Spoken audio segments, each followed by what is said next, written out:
Okay, so why don't we get started? Good evening, everybody, and welcome to the fourth and final lecture of this series. It's been great. I hope you've been enjoying it as much as I have been. A couple of the books in our list I had not read before, so it's been very interesting for me to uh, read some things I hadn't seen and hear some very interesting thoughts about it. I just want to mention before we start that I want to thank again the generosity of the Quigley family. These literature programs are supported by the literary series in memory of Amy Quigley. I also want to, just as a heads up, mention to you all that we are starting a 4-week poetry seminar series next Thursday. That is in person only in the Reimer Room here at the library. Judson Scruton will be leading that. And it's a very interesting program he's put together about his theme is over the river and through the woods, and it's poems about woods and rivers and leading up to and through Thanksgiving. So we'll be looking at some Wordsworth and Dickinson, T.S. Eliot, Wallace Stevens, Frost, and some others, and that starts next Thursday, 10:30 in the morning in the library. With that, I'm going to turn this over to Mark, and we'll get started. Thanks, Mark. Thank you, Michael. Thanks to the library. Thanks to all of you for coming out yet again. I'm grateful for your attendance. So this does wrap up the series with 1957's On the Road.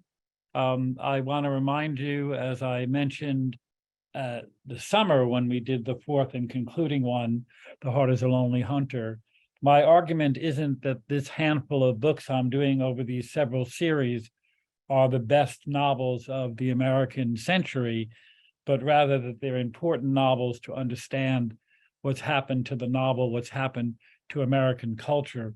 On the Road is one of those books that many more people know about than have read, and I thought that pairing it with Catcher in the Rye as two works of the 50s about a reaction to the complacency of 1950s America made a good pairing, just as A Native Son and A Tree Grows in Brooklyn made a radical opposition pairing of two books from the same decade. So this was Jack Kerouac's, his date, by the way, 1922 to 1969. His alcoholism caught up with him. It was his second novel, but his most famous book by far.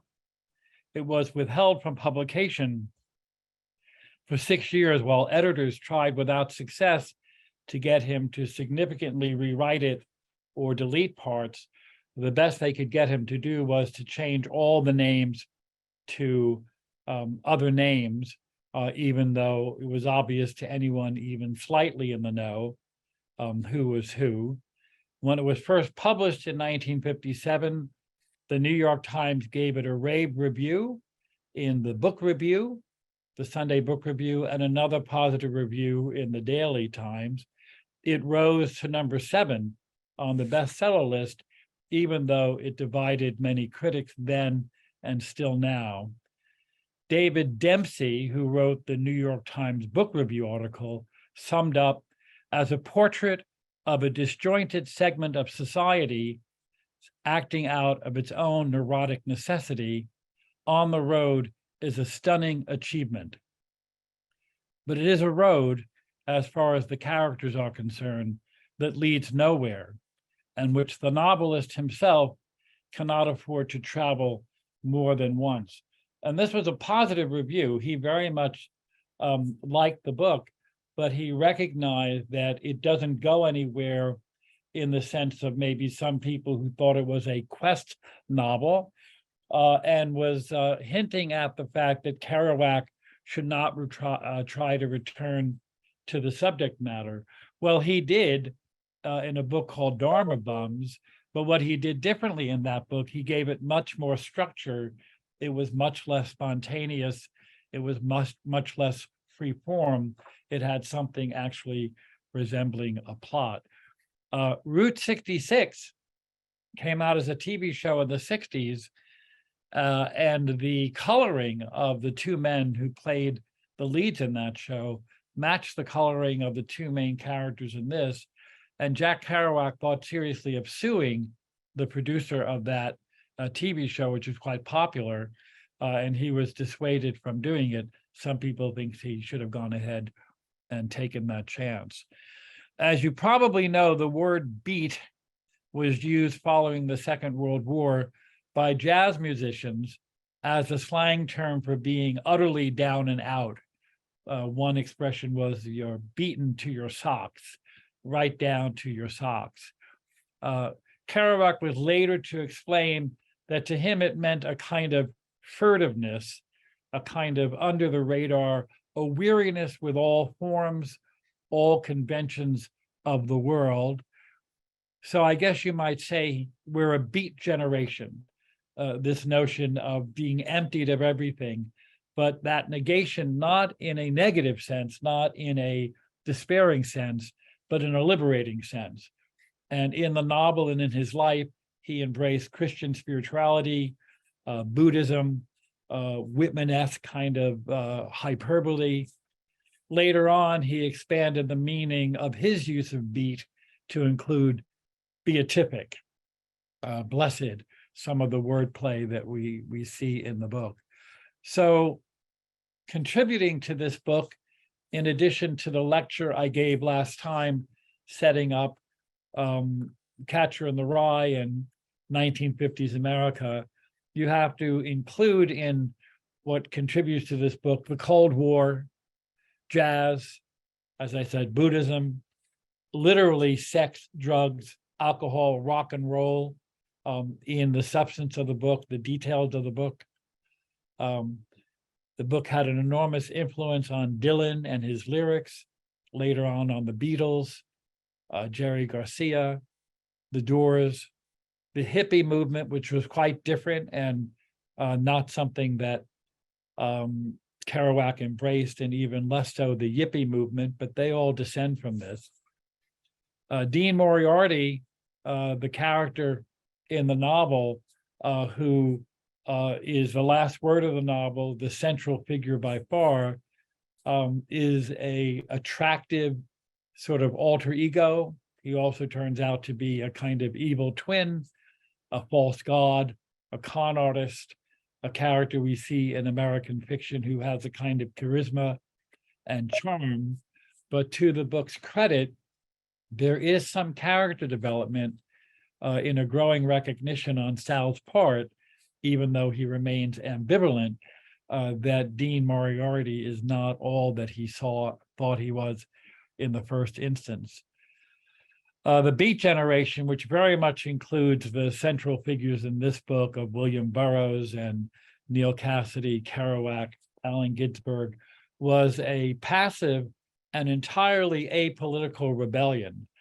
They weren't opposing authority, they were ignoring it, and very different, as I said, from the hippie and yippie movement of the following decade. If alienation is a kind of touchstone in The Catcher in the Rye, restlessness is the touchstone in On the Road. This idea of being on the move. I mentioned that American society, especially in the 20th century, was very interested in mobility of all kinds, Sunday drives, carousels, roller coasters, getting around. Spontaneity is seen as a great virtue, and vitality and energy valued over craft and discipline. He called what he was writing spontaneous prose. And although that's partly a curated idea, he wrote journals and mapped out a lot of what he was doing. But when he wrote on the famous scroll, hundreds of feet long, of taping together pieces of typewriting paper so he could feed it in one continuous stroll into his typewriter, it may be true that the composition at that time was semi-spontaneous, but a lot of planning went in beforehand. But that idea of advantaging spontaneity, of a sort of the jazz moment, the eternal now, the existential novel where you're living in the now with a capital N, and this notion that in your questing, you don't owe anything to the past. Emerson wrote in one of his less famous but excellent essays called Circles, "I simply experiment, an endless seeker with no past at my back." And this group of the Beat generation is very much working in the tradition of the transcendentalist of 100 years before, mid-19th century America, Thoreau, Emerson, with this notion that there is an element of free form, naturalism, but also the transcendentalism that suggests some kind of divinity or supernatural, transnatural connection. And as a result, as with Wordsworth, Michael mentioned the poetry series that's going to include Wordsworth, you could go to the heights of joy or to the depths of dejection, a very common polarity in romantic poetry, and in this book as well. It's not all fun and games. It's not all excess and joy. He has his moments of dejection, of disillusionment, and I think that adds a quality to the book that's not to be missed. He messes up the first time out and has to go back to New York and set out again and says the problem was with the dream, and I think that's important. I want to say, if we think about how to characterize the book as a form, as idiosyncratic as it is, we should remember that there's a kind of novel called the picaresque, Picaresque, for those of you who don't know that term, has nothing to do with picturesque. A picaro, Picaro, is the Spanish word for a rogue, a charming rogue, someone who lives by their wits. It's a Spanish word that's come into literary criticism because it's derived from Don Quixote, early 17th century masterpiece of two men, Quixote and Sancho Panza, out on the road with an adventure that includes lots of wacky episodes. It's a wacky book, but has a kind of male bonding that set a pattern for many, many, many, many books that followed. In the America of the 1950s, Ralph Ellison's Invisible Man of 1952 is very much a picaresque, and Salinger's The Catcher in the Rye, 1951. What is the quality of a picaresque? The rogue is an outsider. He may be like the Invisible Man, someone who has separated himself from a society that rejects him and lives literally in that novel underground. Or he may be a disaffected youth, as Holden is in Catcher in the Rye. But in both cases, they live off the grid to the extent that they're not bound by a 9-to-5 world with appointments, with responsibilities, with family, with relatives, sometimes not even with friends, or certainly not friends outside their travels. So Catcher in the Rye is a picaresque also in that the adventures are one thing after another roaming around the city. He doesn't cover a lot of ground, but they're the sort of low-key adventures of Holden Caulfield. The same thing's true of The Invisible Man. Only someone who's not bound by banker's hours or a job, an employer, a mortgage, can afford to live on the road and not have appointments. And it turns out that if we expand our vision beyond 20th century America and think back to Don Quixote, there's a long tradition of the picaresque. Almost any great work that you can say the adventures of. So the adventures of Robin Hood from the 14th century is picaresque. And part of the adventures is that if you had 9 adventures of Robin Hood and you left the last one where he comes out victorious and you mix the other 8 up, the order wouldn't matter. It doesn't matter the order because they don't build to progression. They're just serial adventures. The adventures of Huckleberry Finn in the late 19th century, the adventure of Sherlock Holmes, 1887. The Adventures of the Lone Ranger, which showed up in the 20th century in the 30s on radio. What do they all have in common? They have two men or male bonding. Robin Hood is not about Robin and Maid Marian. I know she's in it, but it's about Robin Hood hanging out in the forest, kind of the road, with the merry men. Huckleberry Finn is a white boy and a black slave. Sherlock Holmes, two men. The Lone Ranger, two men. These are people who don't live in a world of domesticity, of responsibility, a kind of fantasy, decidedly a male fantasy.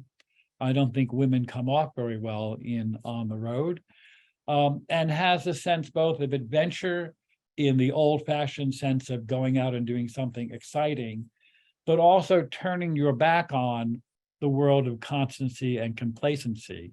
The Lone Ranger is always leaving. Who was that masked man? Huckleberry Finn is going to move out to the territories to escape the world of civilization and soap. The Lone Ranger is not a rogue, but he's disguised himself so that it's not found out that he is the one surviving Texas Ranger from an ambush. So he looks like a villain, but he's not, the sense of rogue. So I think it's interesting to think about that. As wacky as this book is, and I admit that it's a wacky book, I actually find it charming, but I know people have very different opinions about it. It actually fits into a long tradition of male bonding, where that connection, whether it survives or not, is stronger than most of the pulls, certainly on the main character. And I'll say more, and this I think is an idea original to me. We might see Sal, who is the one who records, he's telling the story, and clearly in his view, the more important person in the pair is Dean Moriarty. We might see him as a second banana to Dean as a kind of non-Sherlock Holmes. Watson tells the adventures, Sherlock Holmes is the main character. And in Arthur Conan Doyle's fiction, who is the anti-Sherlock Holmes? It's a man named Dr. Moriarty. And I have never been able to get rid of the idea that Dean Moriarty is a play in Jack Kerouac's witty mind on Dr. Moriarty, and that it shows that he recognized, certainly Kerouac recognized before maybe Sal did, that Neil Cassidy, the model for Dean Moriarty, is a very complicated character and not the prophet, not the guide that he seemed to be in the beginning. So I'm going to stop there. I'm about a third of the way through and do my usual now that we're farther along in this series. And I'm especially interested in hearing from you about what you thought of the book, whether you're a rereader of it or a long fan of it or come to it for the first time. I'd like to think that part of what you'll get out of these evenings is hearing a little bit from each other about your experience reading the book. So, Michael? Okay, folks. Well, as usual, you know how we do it. Use the Q&A box. Send any comments or questions. I guess comments a little bit more preferred, but whatever you want. And while you're typing away, I'll just mention that once again, all the copies the library had were all checked out, but I was able to get my hands on an edition called The Original Scroll, which came out many years later, that was put out by a literary academic, and it's actually a typeset version of that 100 and something foot long scroll that Kerouac typed the book on. And one thing I can also tell you is that as wild or wacky or rough and ready that the book is, the original scroll, Mark alluded to this a little, the original scroll is much rougher and much wilder of a story. I think that was part of what Mark mentioned, the tussles with the publishers about having Kerouac take some parts out of it, which I think were a little too much for even them to to contemplate leaving it in. But the parts that resonated the most with me, I'm a big jazz aficionado, were the ones where they're listening to jazz music, and whether it's specific records that they're totally focused on listening to. I can remember doing that, still to this day, or being in clubs late at night, and this sort of relationship of free jazz improvisation going on as a model. What's the word, Mark? Is it synecdoche? Maybe, I'm guessing. Synecdoche, yes. That's a model for sort of like the way that Kerouac's writing the book. Oh, here's a comment.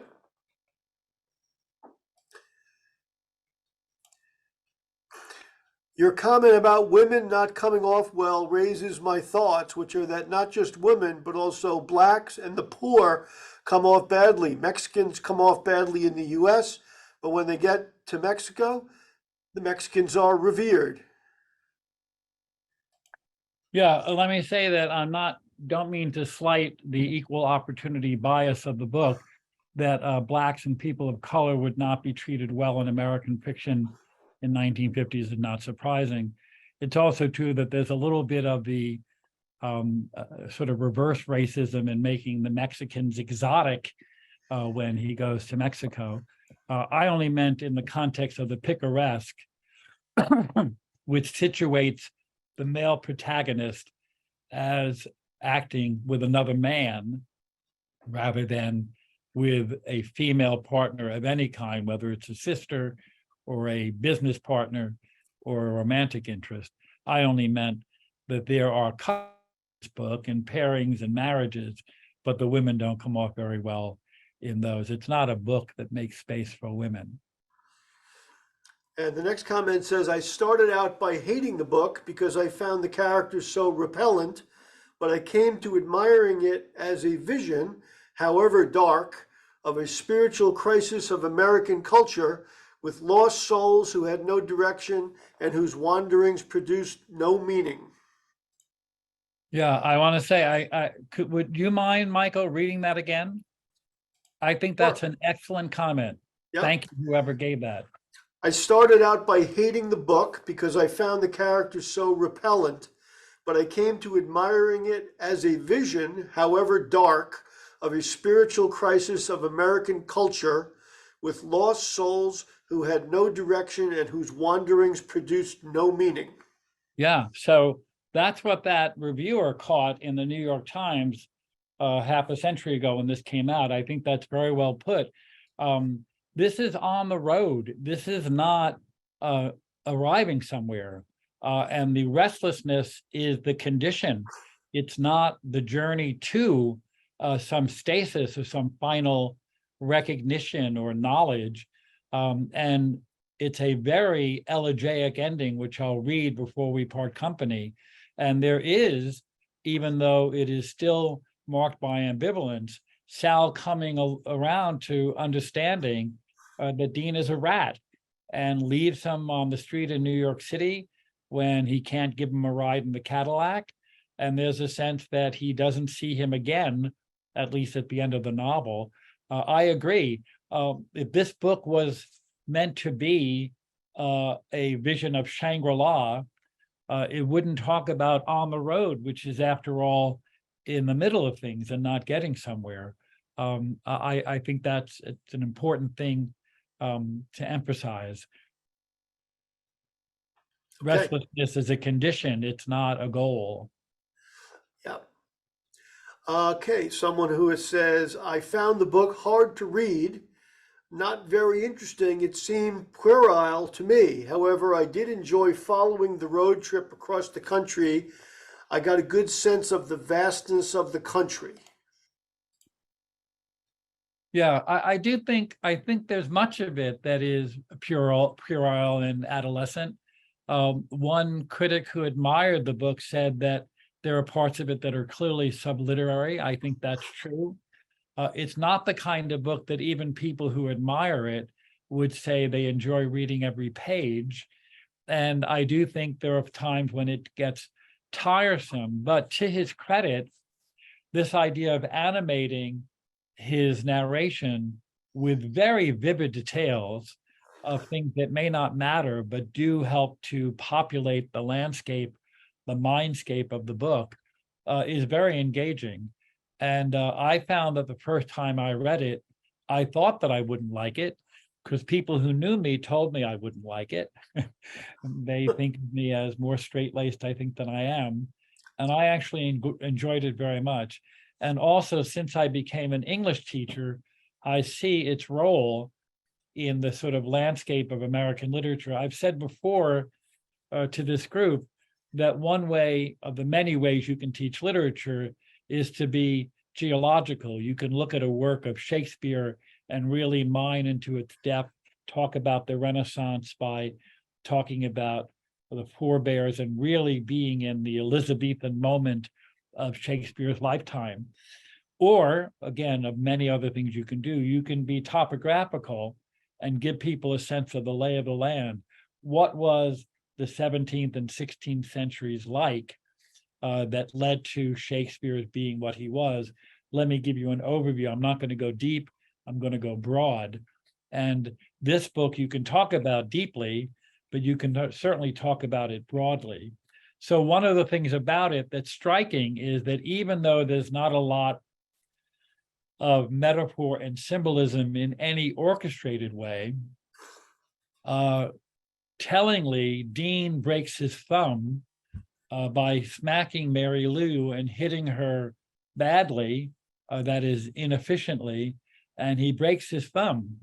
And for much of the rest of the novel, it's bandaged, and we're told at one point that the bandage is as black as coal, and the surgeries that were done that took him 24 hours sitting on a hard bench in a hospital was botched, and he has this kind of weird-looking thumb that sticks up.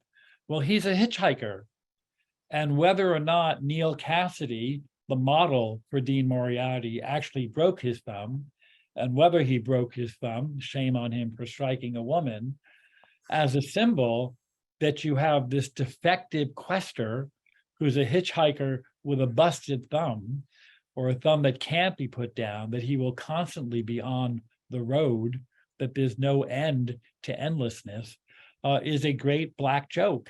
And I think the Black comedy is a significant portion of this book, as it is in Catcher in the Rye. Sure. So this person now is reacting to your comment on her comment. She says, "Yes, I see the men bonding.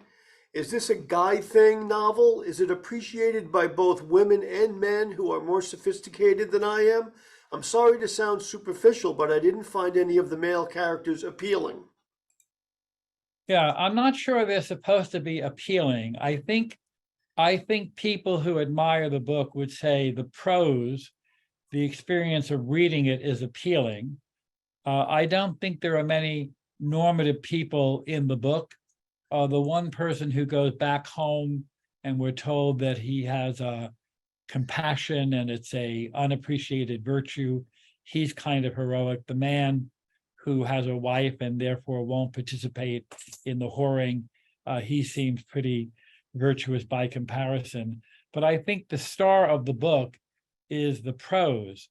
How men and women think about it, I don't know. We have men and women in this group, they can give their opinion of it. I don't think that someone not liking it has anything to do with one's ability as a reader or one's sophistication. There are people who like farce, whether it's drama or film or literature, and there are people who have no patience for farce. And there are farcical elements. He says at one point that somebody had the greatest laugh he'd ever heard. And then a few pages later, he meets somebody who has the greatest laugh he ever heard. And this notion of, well, let me read a part. Michael talks about his being a jazz aficionado. Part 2, chapter 4, when they're at Birdland, they're going to listen to George Shearing. And on the last page of part 2, chapter 4, it's 119 in this edition of the book, but it's the last page of part 2, chapter 4. about 12 lines up. There he is. That's him. Oh God, old God Shearing. Yes, yes, yes. That's Dean shouting. And Shearing was conscious of the madman behind him. He could hear every one of Dean's gasps and imprecations.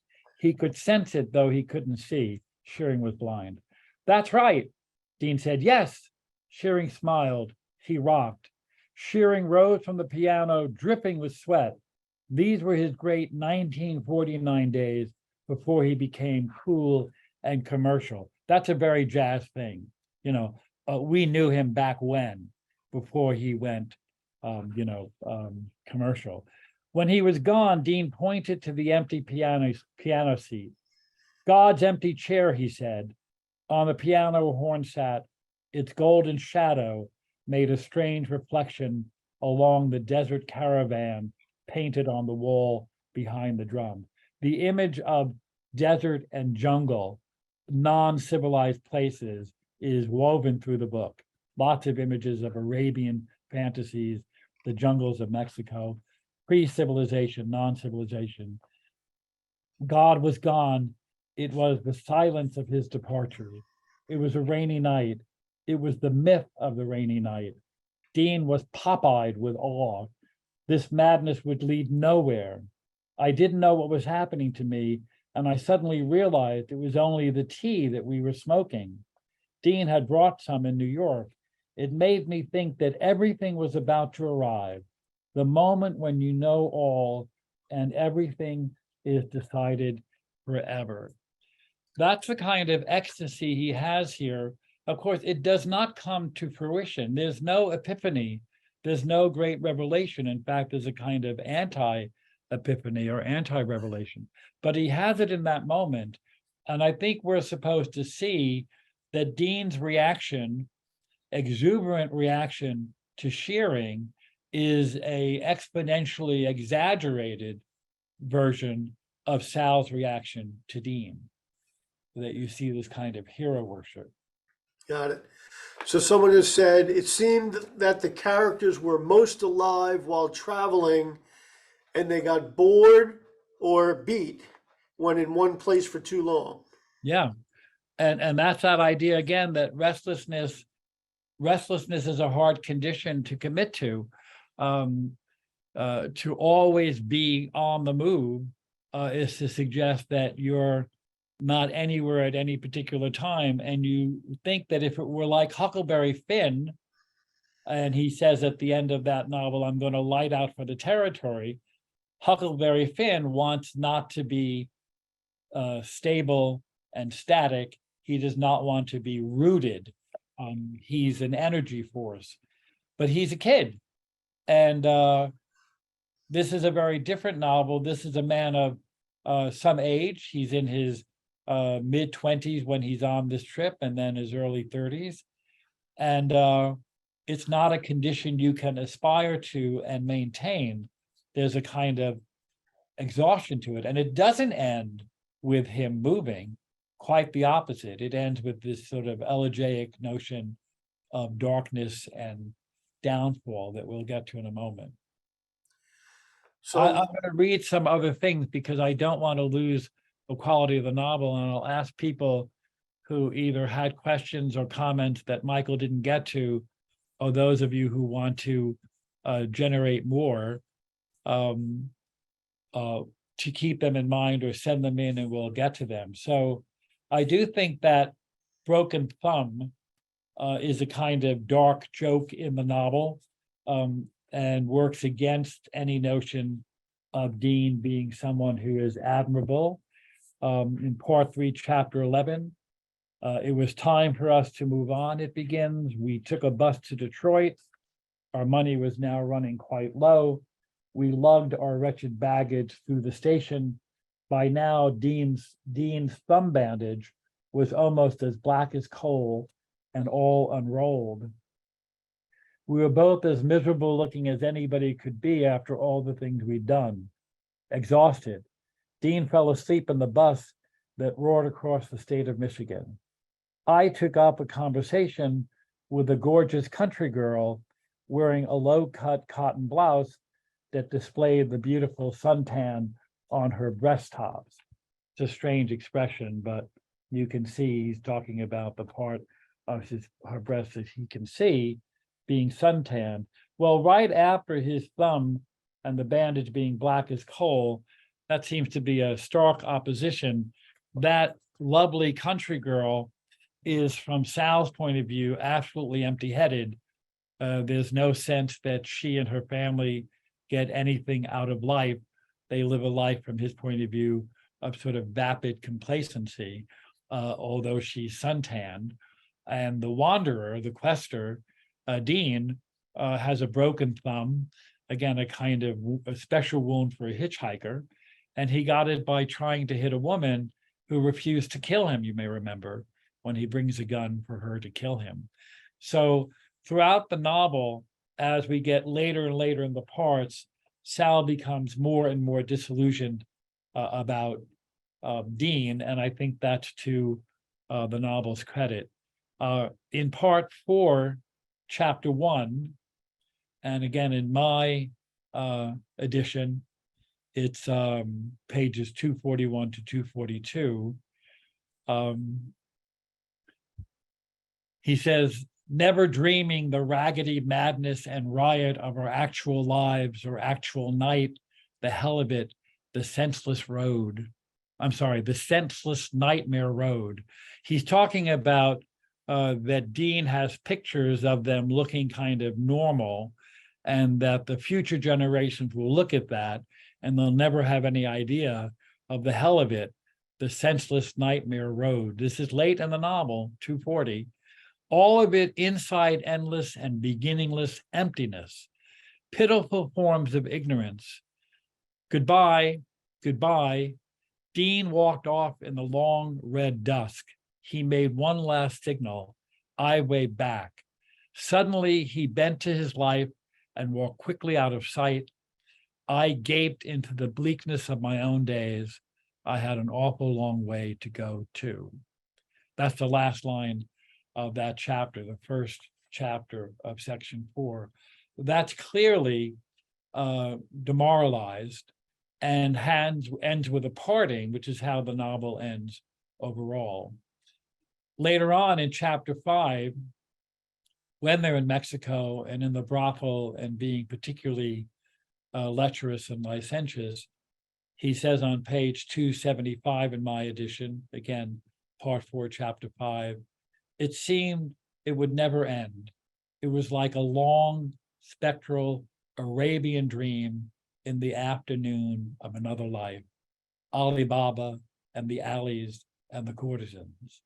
And then he says 2 pages later, and somewhere I heard a baby wail in a sudden lull, remembering I was in Mexico after all, and not in a pornographic hashish daydream in heaven.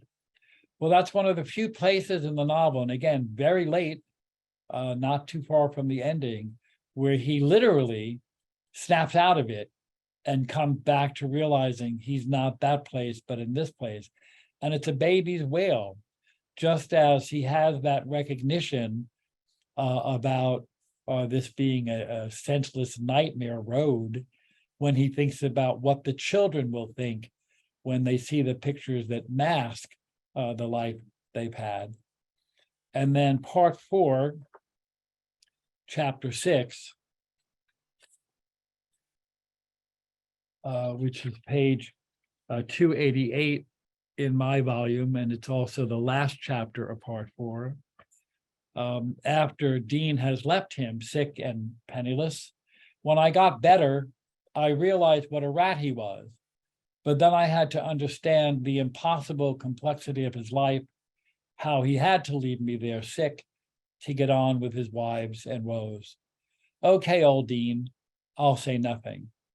But you hear in that a kind of exhaustion that's not exuberance, a kind of uneasy peace with toleration instead of adulation, that ends with the end of the novel. And I think what I'll do is I'll read that now and leave time for your more comments and something about the heritage of this novel.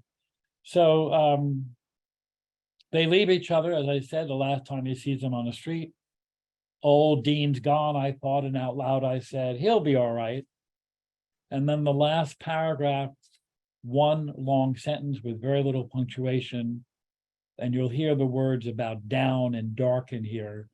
I'll emphasize them a little. So in America, when the sun goes down and I sit on the old broken down river pier, watching the long, long skies over New Jersey, and sense all that raw land that rolls in one unbelievable huge bulge over to the West Coast, and all that road going, all the people dreaming in the immensity of it. And in Iowa, I know by now the children must be crying in the land where they let the children cry. And tonight the stars will be out, and don't you know that God is Pooh Bear? The evening star must be drooping and shedding her sparkler dims on the prairie, which is just before the coming of complete night that blesses the earth, darkens all rivers, cups the peaks, and pulls the final shore in. And nobody knows what's going to happen to anyone besides the forlorn rags of growing old.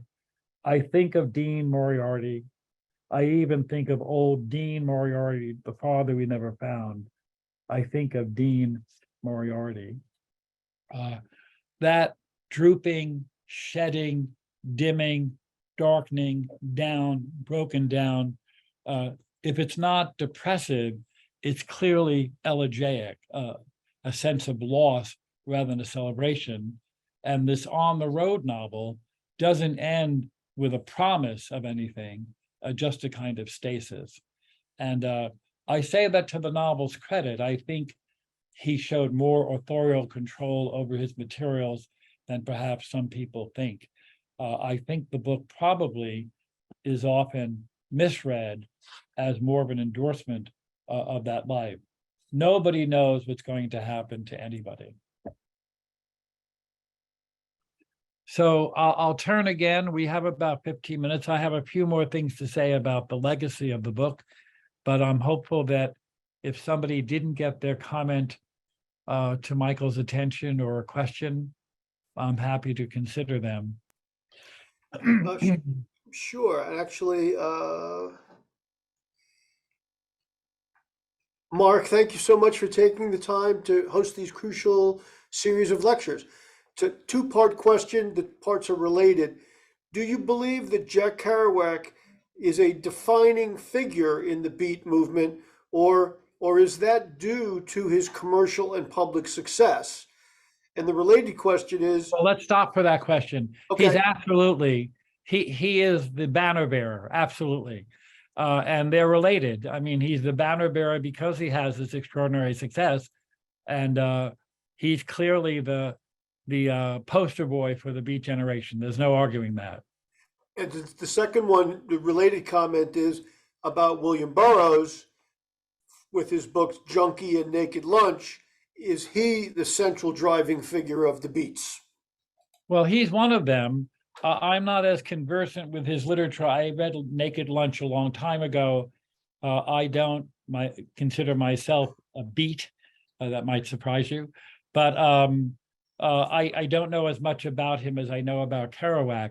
But certainly Cassidy, Kerouac, Ginsberg, Burroughs were the quartet that animated the movement.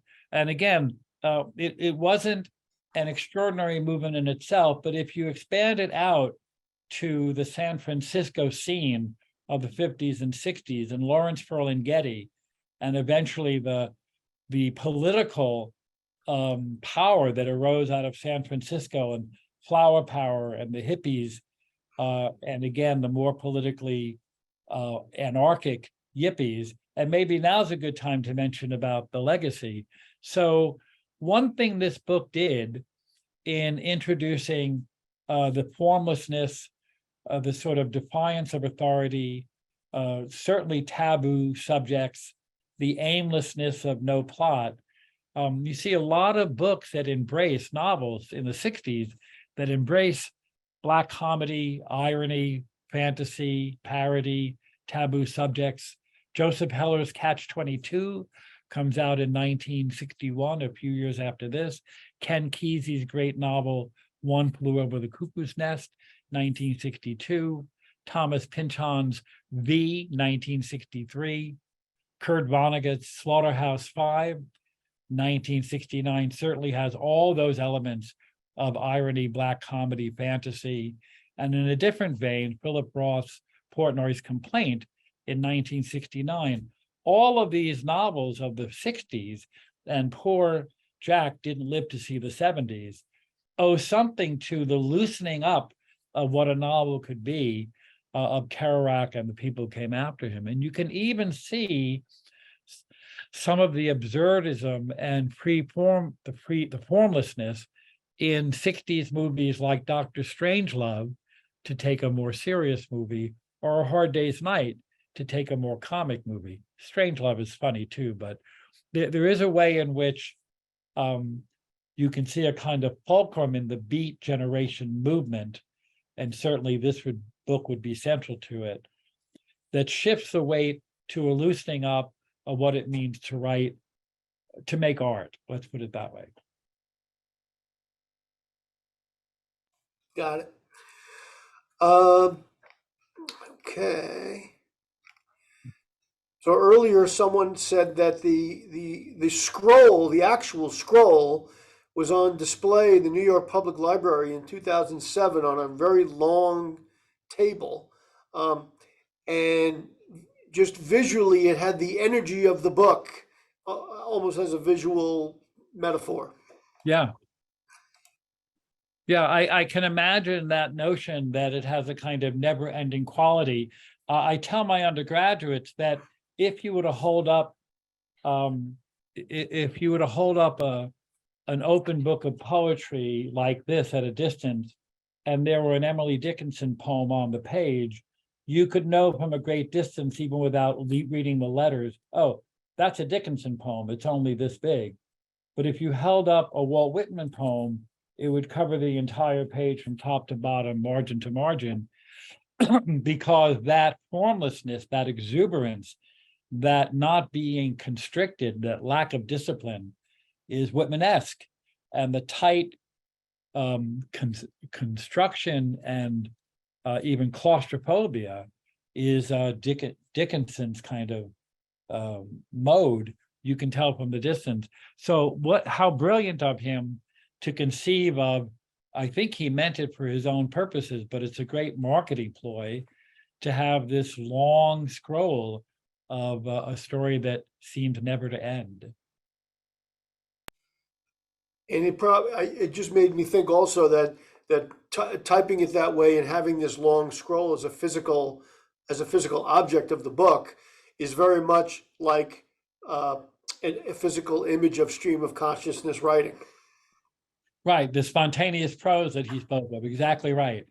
And because he is writing episodically, that's again one of the elements of the picaresque, is it's an event and then another event and another event.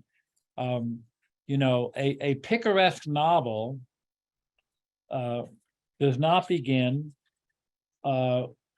like David Copperfield. Whether I shall be the hero of my life or whether that role shall fall to someone else. I first met Dean not long after my wife and I split up, is the opening line. Dean, who's this guy Dean? We're just thrown right into it, what the Germans call Geworfheit in das Sein.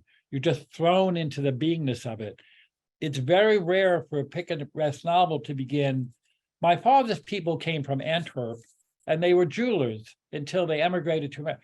Books, picaresque novels don't work that way. They throw you into an episode, and then another episode, and then another episode.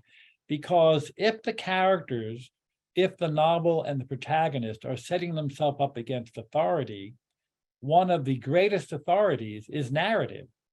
Tell a story with beginning, middle, and end. If you want to defy convention, you can't tell a conventional story. Fahrenheit 451 begins with an epigraph from a South American poet, I believe South American, whose name I can't recall, that translates into English is as, if they give you lined paper, write the other way. So if you want to defy convention, the way Holden does, you also have to do it as a writer in form. And one of the ways you do that is you don't write your grandfather's novel. And for people who dislike the novel, some of it is that just wishing that the spontaneity, that the restlessness, that the questing had more discipline, had more craft. And I think for those people, you have to say you can't have it both ways. Yeah. So I'm thinking on your legacy comment, a couple of people refer to much more modern books that they were relating to this. One person was mentioning Zen and the Art of Motorcycle Maintenance. Yes, excellent. And then another person was commenting on a much more modern, current book, The Lincoln Highway by Mortels. Uh-huh. The second one, I know the book, but I haven't read it, but I can understand the Zen and the Art of Motorcycle Maintenance point. Yeah, that's a very good example. Of course, The Lincoln Highway is another on-the-road buddy novel, and a number of critics of Kerouac. By critics, I don't mean people who didn't like him. I mean people who evaluated scholars of Kerouac have made the pun on Buddha and buddy. This is a Buddha novel and a buddy novel.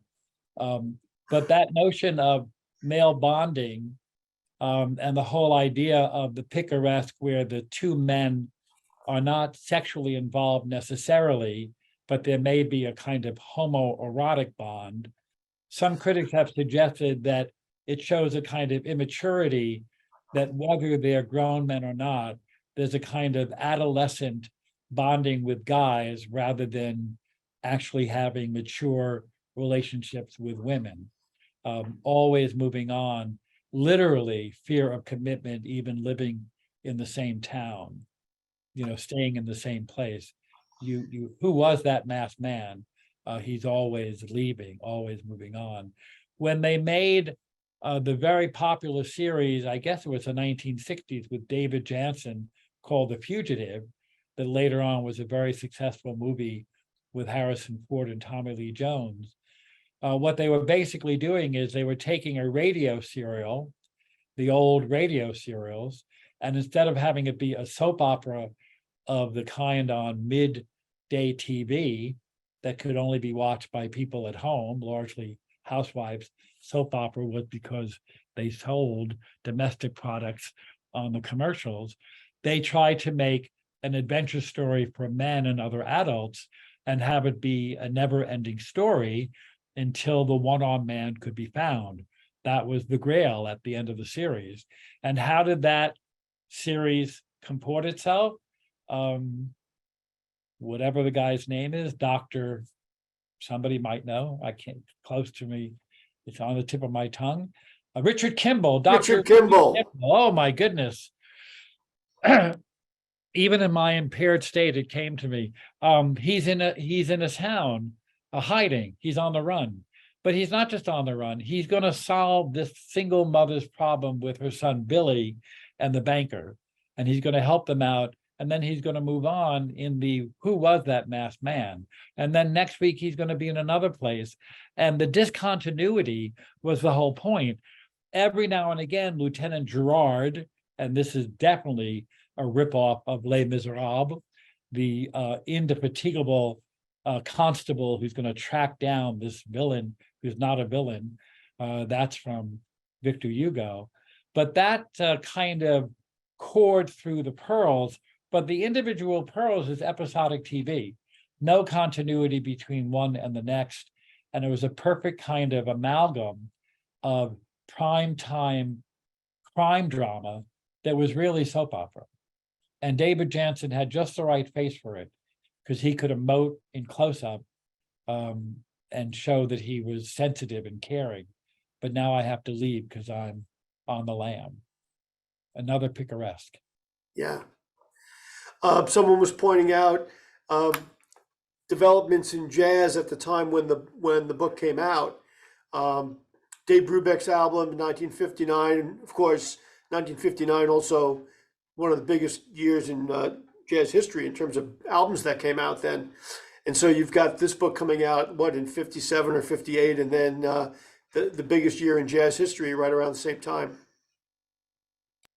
Right. And there, of course, improvisation, spontaneity, the breaking of forms, even the notion when Kerouac defined beat as having a kind of furtiveness, a kind of under the radar. Clearly, there are jazz musicians who are major, major commercial successes in the American landscape. Jazz is not just an underground art form any more than rap is, but it began as a notion of something below the radar. Even the idea of the clubs that jazz were first performed in were smoky and dark and gave a subterranean feel of that idea that they weren't glamorous the way that the big bands that were performing in nightclubs, overlit and people in evening wear, they meant to occupy a kind of furtive space in American society. So I think I'm out of steam. I explained to Michael before we went live that I got my covariant booster shot today, and I've never had a reaction in any of the many shots I've gotten in the COVID era or from flu shots for decades. But today I did, and I'm feeling the effects of it. So I want to thank again, truly, Michael is a great partner in letting me have my way and helping me think these things through. The library, absolutely. All of you, I'm sure that some of you have been faithfully attending all or many of these, and I'm grateful for that. I'm sorry that we couldn't meet in person, although tonight it's a blessing because I would not like to make that trip how I'm feeling now. But Michael, thank you very much. All right. Well, thanks, Mark. Thanks for soldiering through. You did a great job. I don't think anybody could tell that you were any worse for the wear till you admitted it at the end yourself. That was a great presentation and lots of very good comments. And once again, there were a couple there at the end that we didn't get to. Mark is always happy to have people email him directly if you want to give a comment or a question. And if you need his email address, just let me know and I'll forward it right to you. Of course, we're going to bring him back and we'll let you all know when we've got new dates and a new theme. Thanks again, Mark, and thanks everybody for coming. Happy Halloween. Bye. Good night, everybody.